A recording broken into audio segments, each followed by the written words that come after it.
मुंबई महानगरपालिकेचा अर्थसंकल्प उद्या सादर केला जाणार. पायाभूत सुविधा प्रकल्पांवर लक्ष केंद्रित केले जाण्याची शक्यता. सध्याचे कर दरही सुधारित केली जाण्याची शक्यता.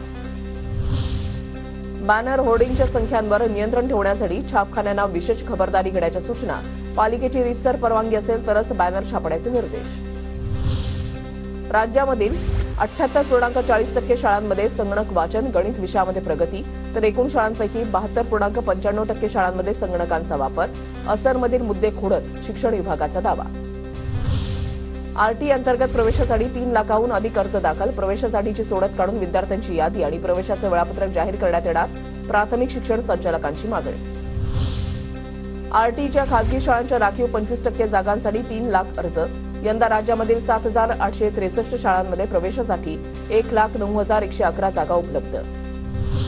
सीईटीच्या माहिती पुस्तिकेमध्ये नमूद केलेल्या फॉर्मॅटमध्येच ईडब्ल्यूएस प्रमाणपत्र सादर करा. राज्य सामायिक प्रवेश परीक्षेच्या प्रक्रियेकरता ईडब्ल्यूएस प्रवर्गामधून अर्ज करणाऱ्या विद्यार्थ्यांना आवाहन. बीएससी नर्सिंग आणि जीएनएम अभ्यासक्रमाच्या सीईटी प्रवेश परीक्षेचे अर्ज भरण्यास सुरुवात. 28 फेब्रुवारीपर्यंत अर्ज सादर करण्याची मुदत. आवक वाढत असल्यामुळे तूर डाळ आणि हरभरा डाळीमधील घसरण सुरूच, तर गेल्या काही दिवसांपासून साखरेची भाववाढ सुरू. शेंगदाणा तेलाच्या भावातही डब्यामागे 100 रुपयांची घट.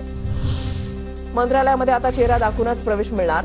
फेस डिक्टेशनवर आधारित एफआरएस तंत्रज्ञानामुळे मंत्रालयाच्या सुरक्षेमध्ये वाढ होणार. शासकीय कर्मचारी लोकप्रतिनिधींना आवश्यक नोंदणी करावी लागणार.